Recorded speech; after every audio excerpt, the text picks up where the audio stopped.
अब हम देखेंगे बेसोफिल्स के बारे में। बेसोफिल्स भी क्या है?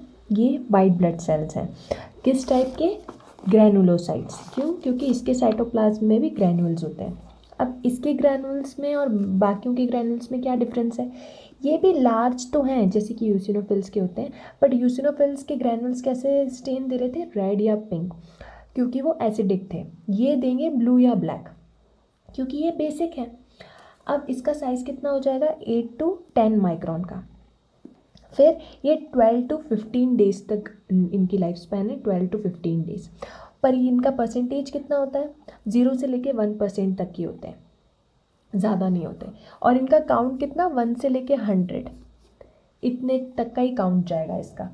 1 से लेके 100 तक का ही काउंट जाएगा इसका। फिर अब इनके मेन फंक्शंस में क्या होगा? ये हीलिंग प्रोसेस में सबसे ज़्यादा हेल्प करते हैं। और इसकी स्पेशलाइजेशन यानी बेसोफिल की स्पेशलाइजेशन काय में होती है? एलर्जी में, यानी एक्यूट हाइपर सेंसिटिविटी रिएक्शन, जो टाइप 1 सेंसिटिविटी रिएक्शंस होते हैं उसमें बेसोफिल सबसे ज़्यादा एक्टिवेट होते हैं। फिर इनका बेसोफिल का न्यूक्लियस भी बाइलोब्ड है, पर स्पेक्टेकुलर शेप नहीं होगा जैसे कि यूसिनोफिल का था। फिर इस पर आईजीई रिसेप्टर, यानी ये जो एंटीबॉडी का रिसेप्टर है, ये भी इसकी मेम्ब्रेन पे प्रेजेंट होता है। आईजीई रिसेप्टर्स सबसे ज़्यादा एक्टिवेट पैरासाइट्स जब हमारी बॉडी में अटैक करते हैं तभी एक्टिवेट हो जाते हैं। अब देखते हैं बेसोफिल्स रिलीज़ क्या क्या करेंगे।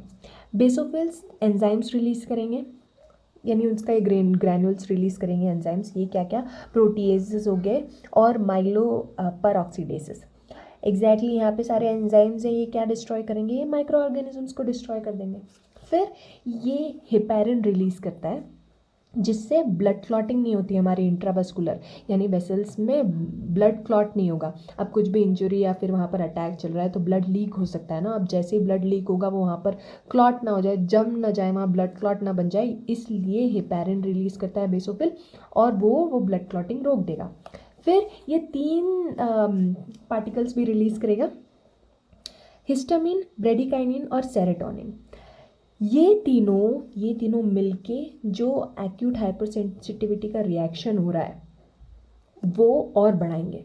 यही कॉज करते हैं वो रिएक्शन, जिसकी वजह से हमें पता चलता है कि वहाँ पे कोई ना कोई फॉरेन पार्टिकल की एंट्री हो गई है। अब सपोज़ किसी को अगर डस्ट की एलर्जी होती है तो डस्ट जैसे ही नाक में गया या फिर जैसे ही उसने डस्ट के कांटेक्ट में आया तो वैसे ही उसे छींक आना या रेडनेस हो जाना, ये सारी चीज़ें क्या होती है? एक्यूट हाइपर सेंसिटिविटी रिएक्शंस के कॉसेज होते हैं, जिससे हमें पता चलता है कि हाँ यहाँ पर कुछ ना कुछ इश्यू हुआ है। तो वो सारी चीज़ों के लिए भी तो किसी ना किसी को सिग्नल करना पड़ेगा, तो वो काम करेगा बेसोफिल।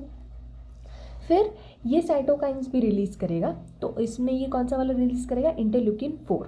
अब जैसे हमने यूसिनोफिल में देखा था, ये भी क्या करेंगे?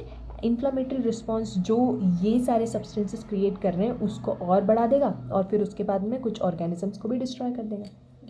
Thanks for watching.